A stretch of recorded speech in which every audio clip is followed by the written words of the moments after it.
This is Pulse of Africa, the face and voice of Africa. The story of resurgent and burgeoning Africa is here, only on the Pulse of Africa channel.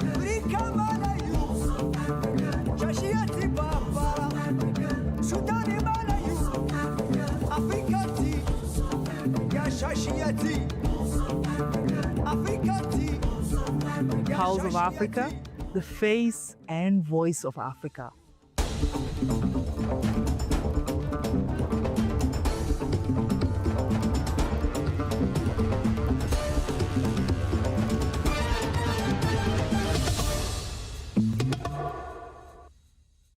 Good evening, I'm Tansai Gabeau bringing you tonight's news. Stay with us for the latest stories shaping our region and the world beyond. Angola marks 50 years of independence. Angola celebrated 50 years of independence from Portugal with a military parade in the capital, Luanda. Soldiers, tanks, and marching bands filled Republic Square before President João Lourenço addressed the nation at the Independence Memorial. Lourenço reflected on Angola's difficult journey since independence on November 11, 1975. He recalled the long war against Portuguese colonial rule and the devastating civil war that followed, which lasted until 2002 and claimed up to 1 million lives. The president said his government's priority is to build an inclusive society with equal opportunities for all citizens, while acknowledging that the country still faces major challenges. Despite progress in the infrastructure and urban development, Angola continues to struggle with poverty, unemployment, and limited access to education and healthcare. According to the World Bank data from 2018, about 1/3 of Angolans lived on less than $2.50 a day, while more than half survived on under $3.65 a day. Lourenço also pointed to regional instability, mentioning conflicts in Sudan, the Democratic Republic of the Congo, and the Sahel, which he said require Africa's full attention. Zambia's eco-friendly beekeeping helps combat deforestation. In Zambia's rural Copperbelt region, beekeeper Paisan Nukunkwilwa and his staff suit up, ready to collect honey. He owns several box beehives in the area that are harvested 3 times a year and are relatively new to the country. In the past, traditional beekeepers used destructive practices, including cutting down trees, to get honey in hives made by bees. Now, several NGOs and businesses have introduced these wooden hives to increase honey production in an environmentally friendly way and protect the forests. The product is sold commercially, providing beekeepers with an alternative livelihood to charcoal production or clearing forests for agriculture. According to a 2023 study carried out in the region by Bees for Development, sustainable beekeeping incentivizes boosted local forest conservation. Bees need intact forests to pollinate flowers, and while beekeepers make an income from trees, they become conservationists, as Nukunkwilwa explains. Our parents made local traditional beehives. There weren't many people doing it at that time. There were a lot of trees. No one was burning charcoal then. These days, we've been encouraged to stop burning charcoal, he says. Deforestation is a serious concern in Zambia. The country lost 11% of its tree cover between 2001 and 2024, according to Global Forest Watch, while traditional beekeeping played a relatively small role. Clearing forests for agriculture and burning trees to make charcoal have been significant drivers of this forest loss. Ecologists say the impact modern beekeeping is making on forest conservation is being felt, and keeping them intact is also a key way to mitigate climate change as trees absorb carbon dioxide. By becoming guardians of their forests, beekeepers in Zambia are helping a national and global heritage. RICOWAS project boosts climate-resilient rice farming in Nigeria. The RICOWAS project is helping Nigeria strengthen climate-resilient rice production, according to Dr. Umar Abdullahi, the national coordinator of the program. Speaking in Abuja, Abdullahi explained that the project trains farmers in modern rice-growing techniques, such as the system of rice intensification, and promotes sustainable soil and water management. He said the initiative has already trained and supported over 10,000 smallholder farmers. Farmers are learning how to improve yields while protecting the environment. The project has also partnered with organizations including the Federal Ministry of Agriculture and Food Security, SRI 2030, and the Bank of Agriculture. In addition, artisans are being trained to make farm machinery, compost, and organic fertilizers. Training manuals in both English and Hausa have been distributed to ensure farmers can easily follow the guidance. Abdullahi praised partners and farmers for their efforts, noting that the project is improving food security in Nigeria and across West Africa. The RICOWAS project is financed by the Adaptation Fund and coordinated regionally by the Sahara and the Sahel Observatory. It is part of a wider ECOWAS program across 13 countries to promote sustainable rice farming. In Nigeria, project activities are ongoing in several communities across Jigawa, Niger, Nasarawa, and Gombe states. The program was officially launched on January 17, 2024, and aims to increase rice productivity for smallholder farmers while building resilience against climate change.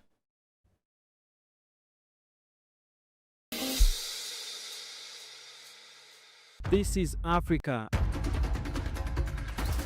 the cradle of humanity, the frontier of the future, a land of visionaries, creators and pioneers, a continent of unstoppable energy where innovation meets tradition, where voices rise, loud and fearless. I am an African. This is the heartbeat of a billion people, diverse, bold, united by a single purpose to tell our own stories in our own way.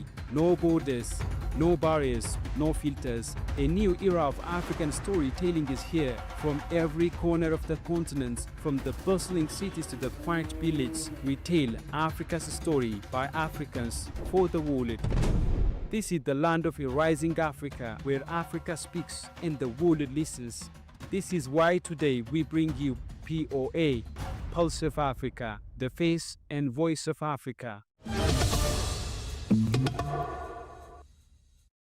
Women and Social Affairs Minister Argogi Tesfaye of Ethiopia said protecting children is not a charity. She said it is a strategic investment in Africa's human capital and collective future. The Bogota call to action called for urgent, coordinated action to strengthen laws and policies, address risks, and secure collaboration to safeguard children's rights and well-being. It outlines a commitment to accelerate the implementation of proven solutions. The three-day conference, launched under the theme Advancing the Bogota Commitments to End Violence Against Children in Africa, focuses on advancing the Bogota commitments made last year to end violence against children. It offers a crucial chance to turn global promises into Africa-led actions, guided by principles like the African Charter on the rights and welfare of the child, it was pointed out. Speaking on the occasion, Women and Social Affairs Minister Argogi said, protecting children is not a charity, but a strategic investment in Africa's human capital and collective future. The minister emphasized the importance of child safety for Africa's growth, outlining Ethiopia's national efforts, including the creation of a national child protection system, expanding community-based protection services, and improving the social service workforce. These movements reflect the country's strong commitment to child welfare, she stated. We have established a national child protection system, integrated intervention, response, and rehabilitation services. And we have expanded community-based child protection structures that empower local actors to identify and respond to violence at the grassroots level. And we have also strengthened the family welfare and social services workforce, equipping professionals with the capacity to deliver psychosocial support and ensure effective referrals. Minister Argogi highlighted progress on the Bogota pledges and noted that coverage under the Early Childhood Development Nurturing Care Framework has increased from 15% to 19% by 2025. Coverage for child protection case management has also jumped from 2% to 6% during the same time period. UNICEF Ethiopian representative Abubakar Kampo said, Ethiopia shows what can happen when the government and partners work together with a strong purpose and commitment. Ethiopia demonstrates what is possible when government and partners act with shared purpose and sustained commitment. As we mark the 35th anniversary of the African Charter of the Rights and Welfare of the Child, let us renew our commitment to ending violence against children in all their forms in Africa, to achieve a continent where every child grows up safe and free from violence.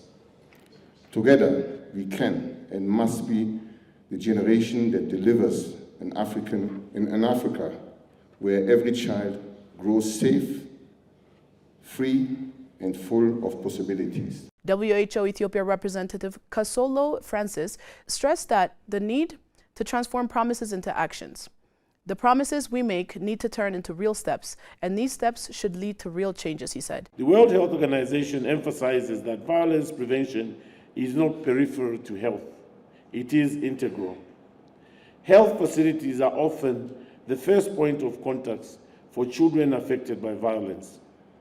The sector therefore plays a unique role not only in identifying and treating victims, but in generating data, guiding policy, and fostering intersectoral coordination. Yet health cannot act alone. Justice must uphold accountability. Education must empower and inform, and social protection must extend care and support.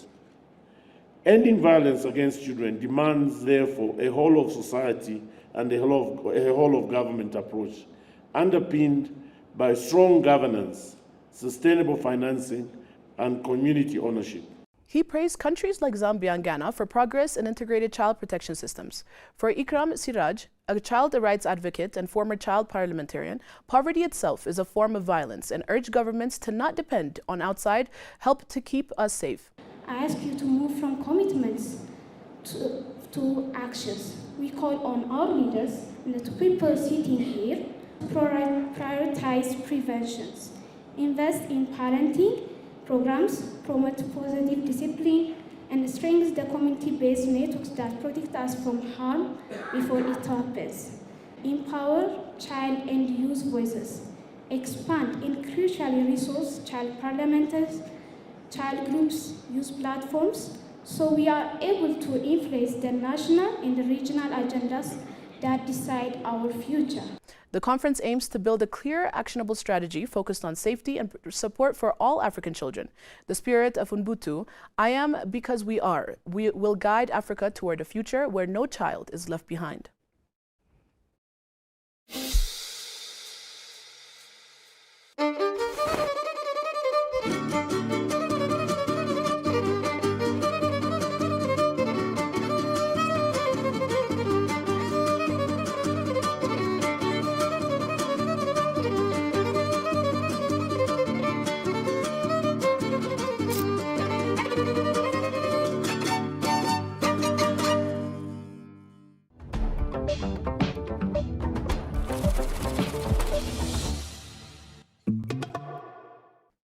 Now to business news.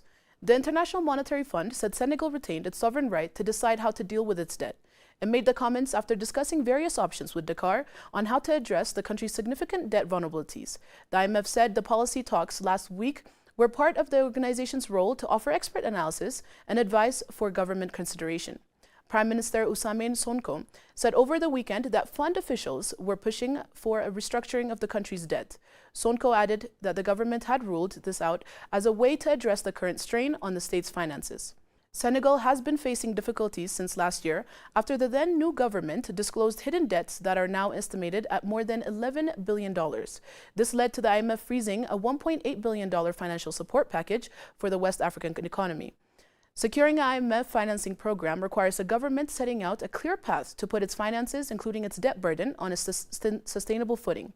The Prime Minister unveiled a new economic recovery plan for Senegal in August, pledging to finance 90% of the initiative through domestic resources and avoid additional debt. Analysts say rejecting the debt restructuring option limits Dakar's choices as it seeks to plug a gaping budget deficit and manage debt that is now estimated at 132% of GDP.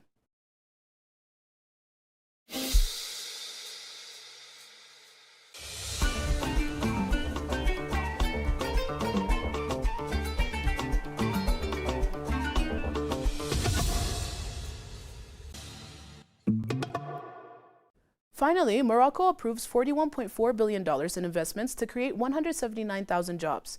Head of Government Aziz Akanouch has announced that Morocco has approved 250 investment projects worth $41.4 billion since 2023, expected to generate 179,000 direct and indirect jobs across the country. Speaking at the launch of a new support mechanism for very small and medium enterprises, Akanouch said the initiative aligns with King Mohammed VI's vision to make investment a driver of economic revitalization, inclusive development, and job creation, particularly for young people. Very small and medium enterprises are the engine of the national economy, representing more than 90% of Morocco's entrepreneurial fabric and serving as genuine source of wealth and employment, Akanouch noted. The new program is designed with a new regional approach, ensuring that application approvals and financial support are managed through regional investment centers and local authorities. Since the adoption of the investment charter in March 2023, the National Investment Commission has met 9 times to approve projects spanning 34 sectors, including tourism, agri-food, automotive, textiles, energy, construction materials, pharmaceuticals, chemicals, and transport. Akanuch highlighted reforms under the 2023 to 2026 roadmap aimed at improving the business climate, such as simplifying investment procedures, enabling online business creation, activating digital platforms like regional investment centers, implementing tax reforms, and reducing payment delays. The very small and medium enterprises support mechanism may cover up to 30% of eligible investment amounts with additional regional incentives available. Akanuch emphasized that maintaining fiscal discipline and accelerating reforms will be key to ensuring Morocco's economic transformation is both sustainable and inclusive. That is all from POA News for the hour. Thank you for joining us and stay tuned for more updates from Africa.